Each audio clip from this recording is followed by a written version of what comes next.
Coming up on Locked On Dodgers, we take some questions from listeners and finish out the week with the mailbag episode. That's what's on tap, so make sure to keep it Locked On Dodgers.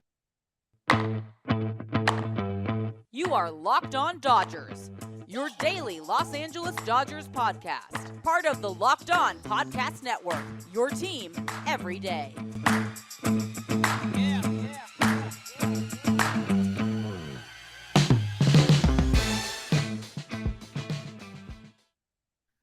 Yo, yo, yo, Dodger fans, welcome to Locked On Dodgers. We are part of the Locked On Podcast Network, the number one local sports daily podcast network. Locked On, your team every day. This is the daily podcast covering the Los Angeles Dodgers, bringing you the smart fans' perspective on our boys in blue. We can be found wherever you find podcasts and on YouTube simply by searching for Locked On Dodgers. And if you want to never miss a day, because you know we're not going to, all you have to do is subscribe in either of those places or both of those places, and you'll be set up. If this is your first time listening or watching, I'm Samperio. I'm usually joined by a co-host, Jeff Snider. But yesterday, Jeff covered for me. So today I'm covering for him and going solo. So we both are lifelong Dodger fans that currently cover the team, have been spent time in the press box and locker room, have spent time all over Dodger Stadium. And we try to bring you the smart fans' perspective on our boys in blue every weekday morning for about 30 minutes, which is what I'm going to try to do today, talking about the Dodgers, taking on some questions from listeners, some that we still had, a couple that came in new since we took some questions the other day, because there was no news really for the Dodgers on the Dodgers end. Chris Taylor did have his charity golf event at Top Golf in El Segundo in Southern California. Nothing really came from that. Freddie Freeman was there, Tony Gonsolin was there. There was a few of the guys there launching some golf balls. The one little bit of kind of not necessarily news, but just some information we learned is that Freddie Freeman was one of the, or probably the only one, but Freddie Freeman lobbied for the Dodgers to sign Jason Hayward. He said he's got a little chip on his shoulder. I know he wants to come in and compete for a job. He's known Hayward since he was 16, and they were teammates in Atlanta.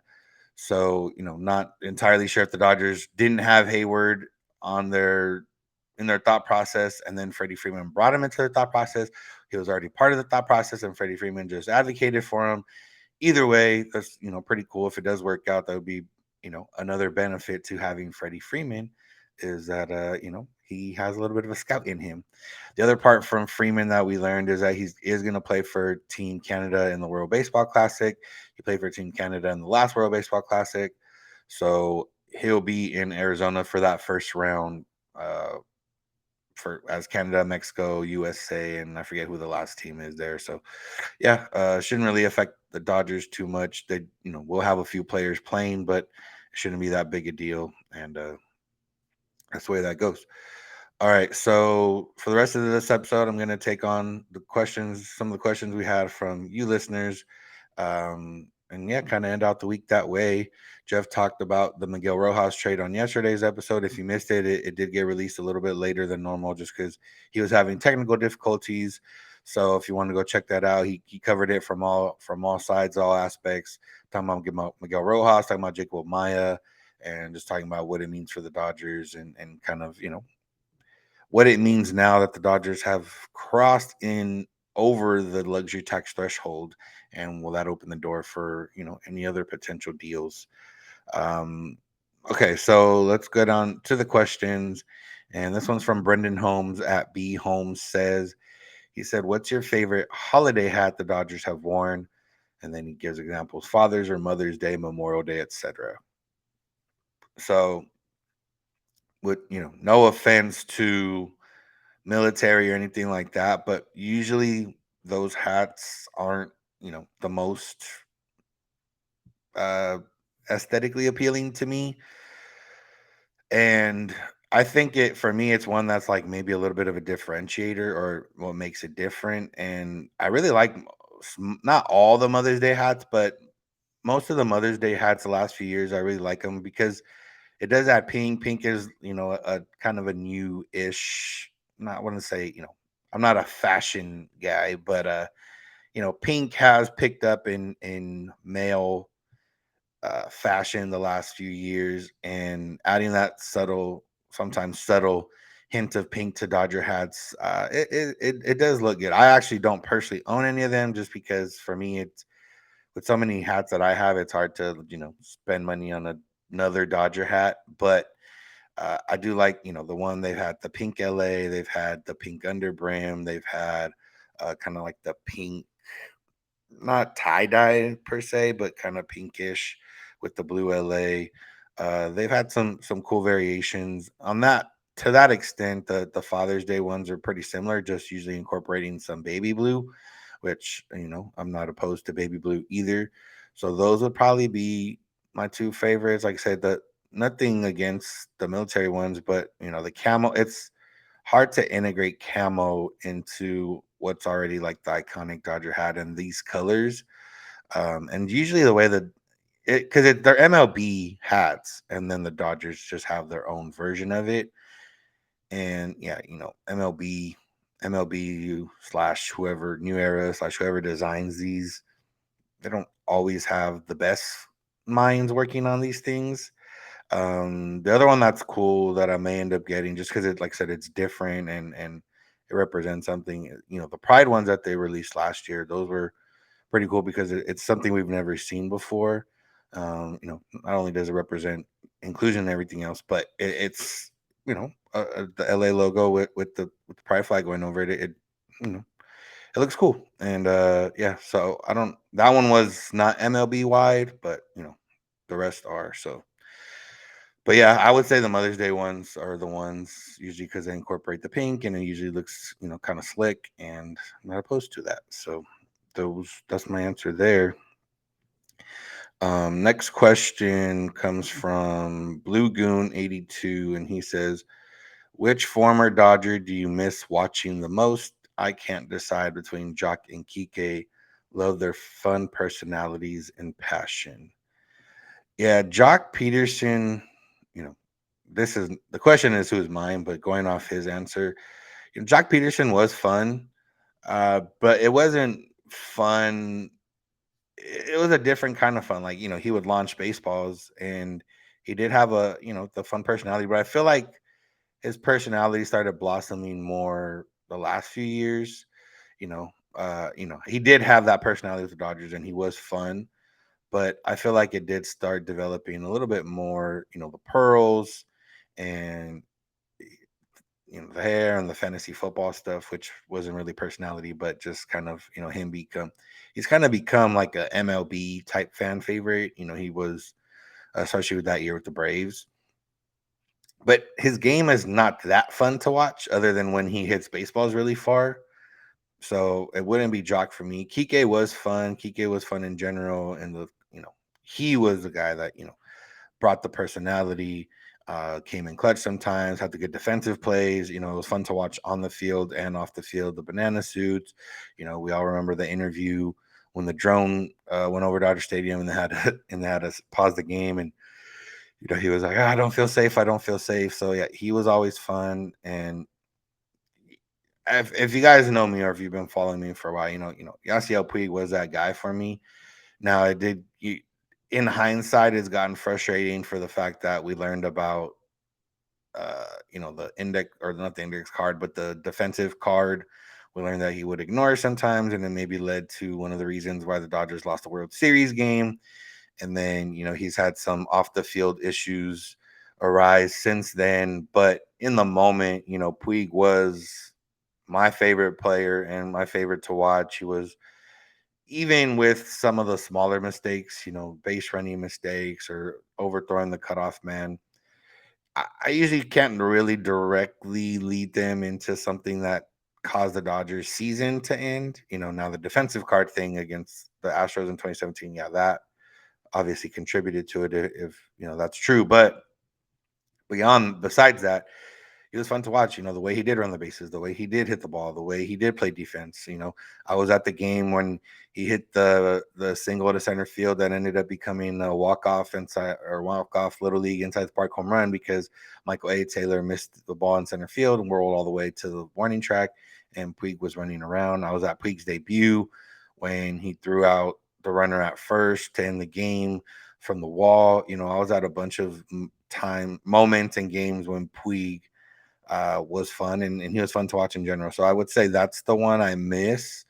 Now, missing the player and even the person a little bit just based on what we've seen since then. You can quibble with, but in the moment, that's the guy that I miss. And then going back, I always bring up this answer, but I do miss Maniermir just because he was so good that year with the Dodgers, and he was, fun to watch, and he was always one of my favorite players before that. And then when he got got to the Dodgers and just took off for them, obviously he did get suspended when he was with the Dodgers, but this was the question was players I miss watching, and that's one of them. And then another one who is questionable in terms of what he put into his body. There was no time like game over time with Eric Gagne. Just people stayed to the ninth inning for that reason. He was the show, and that was always fun to watch. So those are a few of the ones that I have. But most recently, Puig for sure overtakes Kike and Jock for me. So gonna take a couple more questions, but first let's talk about Built Bar because today's episode is brought to you by Built Bar. If you're looking for a delicious treat but don't want all the fat and calories, then you got to try Built Bar.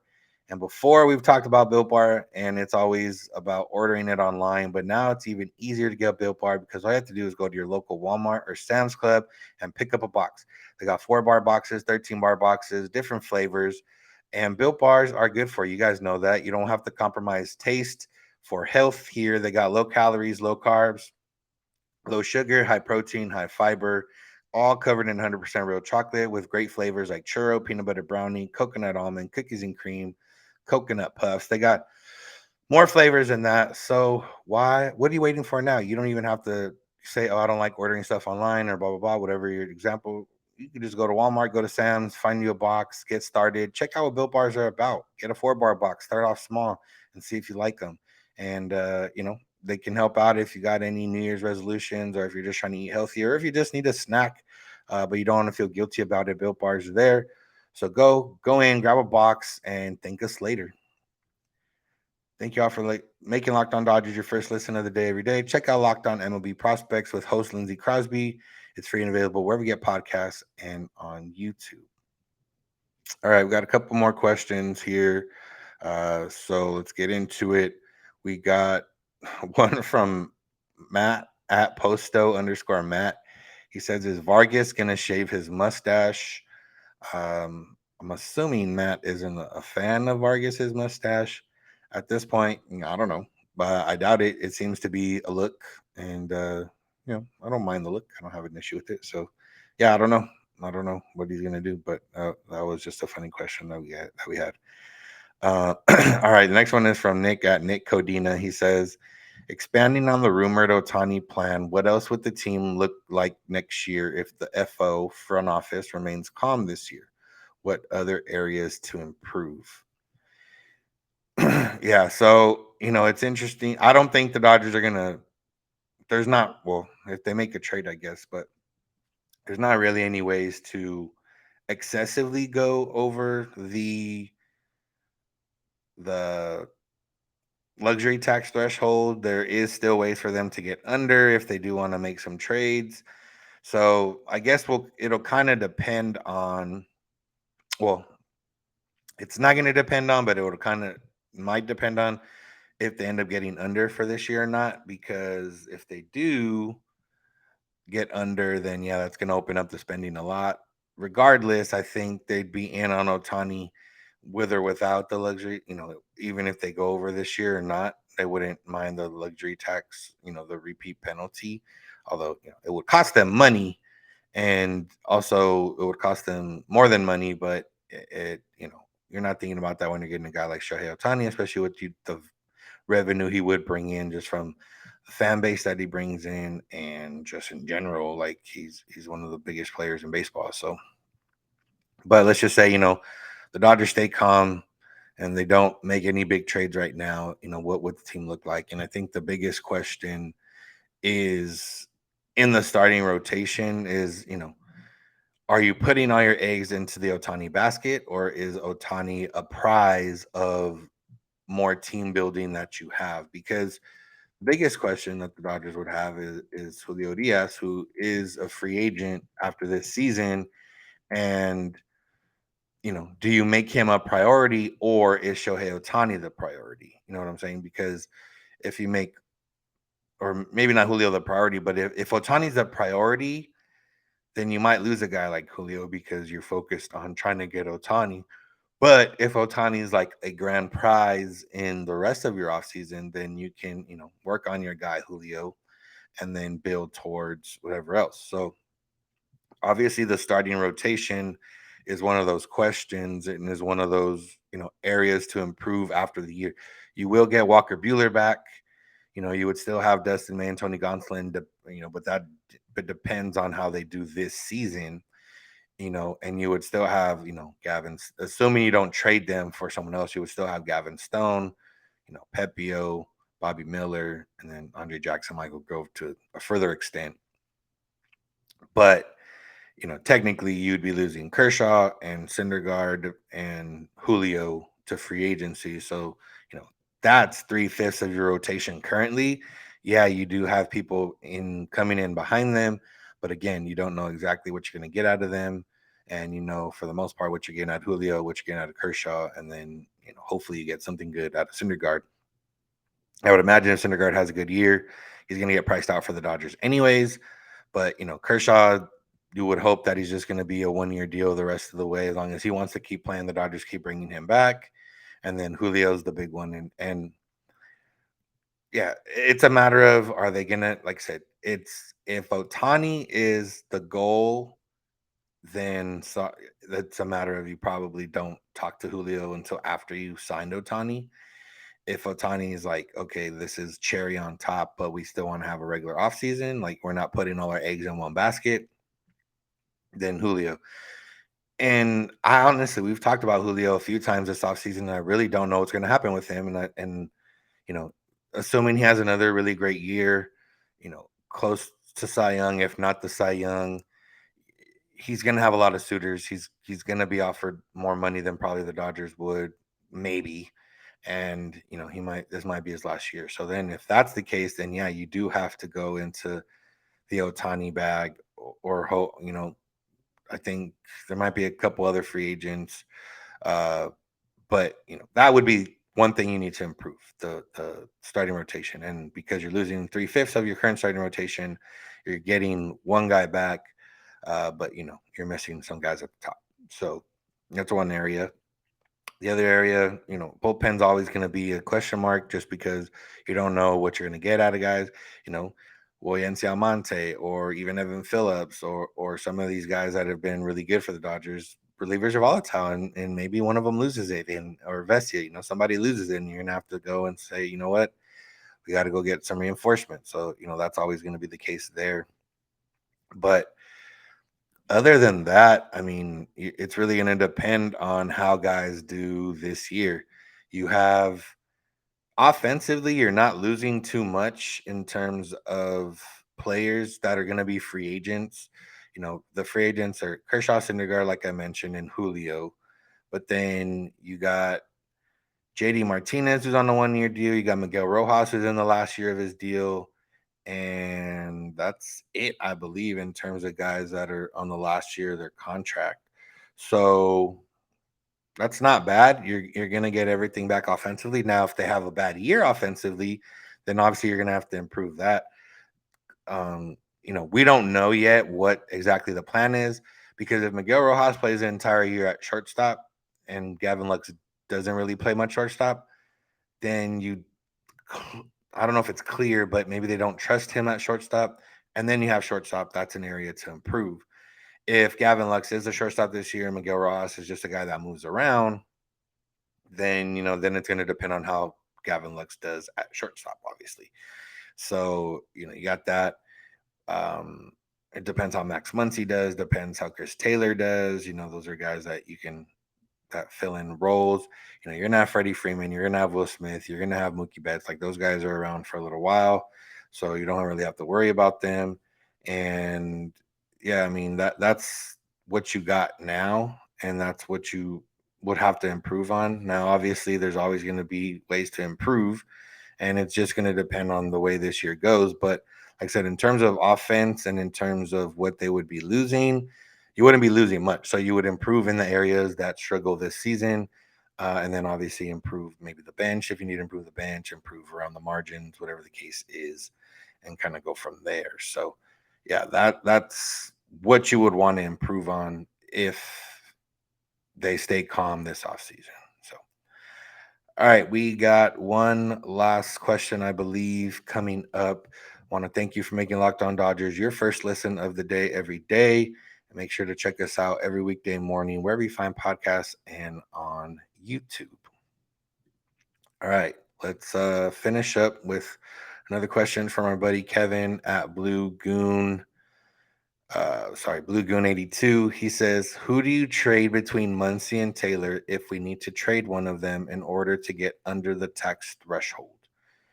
Oscar at O Zapata, he replied to that and said, "Quit thinking like the poor teams. Dodgers are no longer owned by McCourt."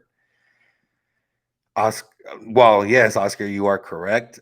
It's not the fan, like the fans aren't the ones that want to get under the luxury tax. It seemingly was the front office or ownership or whoever it was, and it seems like that's what they've been operating under this offseason. So it's, we're asking questions based on what they're showing us, or people are asking questions, or we're answering questions based on what the office and front office and ownership is showing us. Fans aren't worried about luxury tax. Fans don't care about that stuff. Maybe there's some deep down fans that do, but you know, Jeff and I don't care. It's not our money, and the Dodgers have the money to spend. They're able to spend. They make a lot of money, and all those owners, have money. So we're not worried about luxury tax, but it appears that's the way they're operating, and that's where this question comes out of. And Jeff and I talked a lot about Taylor and Muncy and kind of, is it worth it to trade them, or should they trade them, or will they trade them? And I'm still under the impression that they're not going to be traded. um and it's a hard question, like, who do you want to trade? Taylor or who would you rather trade? I guess Taylor or Muncy. And I'd rather trade none of them. That's the real straight answer. I would rather trade none of them if I had to choose between the two. I think I would go I think I would go Chris Taylor, because I would lose my brand personally, but uh he does have the most, he still has 3 years, 45 million left on his deal. So, 15 mil AAV, that's higher than what Muncy's is. So, right off the bat, if this is purely for getting under the luxury tax, then Chris Taylor makes the most sense in that realm, because he makes more money. So, you give yourself a little bit more wiggle room. He did really, really, really struggle last year. He is a very, very streaky hitter. For the most part, Muncy's been consistent. He's had a couple down, whether it's seasons or half. Last year was pretty much the first half was down, maybe up until like August. He started picking it up, and then September he was good. The year before, pretty solid. 2020, he struggled a little bit, but came through in the postseason. So between the two, Muncy's a little bit more consistent. Muncy gives you, better hitting overall. He gives you a better eye. He gets on base. He hits home runs. He can provide value. He can play first, second, third. Those are pretty not high value positions. Maybe third base a little bit, but he can play those. And he's cheaper. And like I said, I think he's more consistent. You can count on him more. And he has this year and then an option for 2024. So you're not as connected to, you're not, if he does struggle or if he's not good anymore, you can, I believe it's a team option. So you can cut bait after this season. Chris Taylor struck out over 35% of the time last year, is more of a streaky hitter, does his highs are high, but his lows are low. He does have, like I said, 3 years, 45 mil more. Um, yeah, he's more versatile in terms of like premium positions. He can play center, he can play short, and then along with second and third if you need him, and corner outfield. But I think if it came down to them, especially for the way the current Dodgers are built, Chris Taylor Yeah, the outfield is the big differentiator because the Dodgers do have, they do have guys that can technically play infield. Michael Bush can technically play second base. Miguel Vargas can play infield. Now they have Miguel Rojas who can play infield, and outfield is maybe where they're lacking a little bit. But I do feel like it's easier to maybe find a guy that can play outfield. And if some of these guys that are signed to minor league deals end up working out, then their outfield is a little bit more set.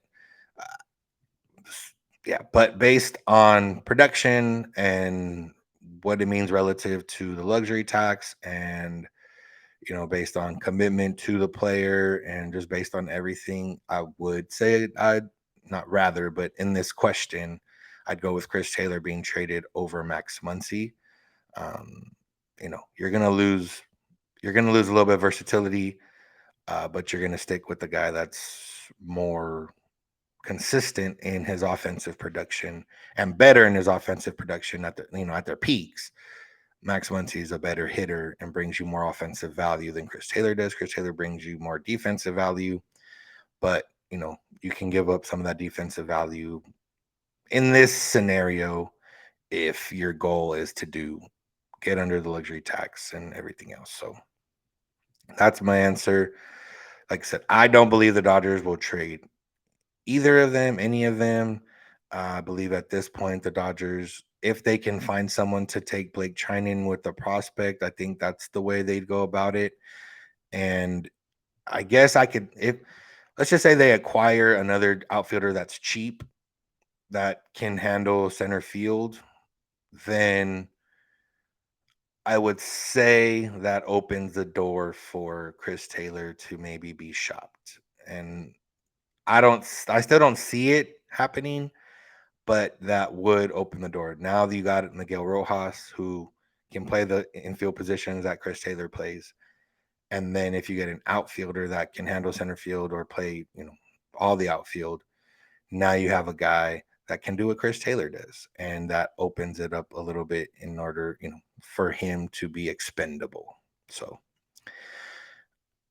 like I said, I hope that's not what happens, and I hope the Dodgers don't play cheap, but that is very possible, and it's a possibility. And like I said, it's not it's not. I don't want that, but it's ownership or the front office. Well, most likely ownership, because they're the one footing the bill. They're the ones that would make that mandate and want that. So, all right, I believe that's all the questions we had from that day. So, thank you all for sending in those questions. Remember, you can always send in questions whenever they tickle your fancy. You can send it to us via social media, Twitter and Instagram at Locked On Dodgers. If you want to send it to Jeff personally, he's on at Snydog on Twitter. If you want to send it to me personally, I'm at Vince Samperio. Thank you all for listening to Locked On Dodgers. You can find us wherever you find podcasts and on YouTube simply by searching for Locked On Dodgers.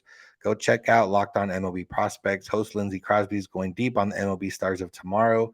It's free and available wherever you get podcasts. If you want to get a hold of us other ways beyond social media, you can send us an email, lockedondodgers@gmail.com, or send us a voicemail or leave us a voicemail. Send us a text at 323-863-LOCK. That's 5625. We're here every weekday morning, and we hope you'll be with us when you get in your car or if you're at home. Text Smart Device Play Podcast, Locked On Dodgers. And remember, you don't have to agree. You just have to listen. Have a good one.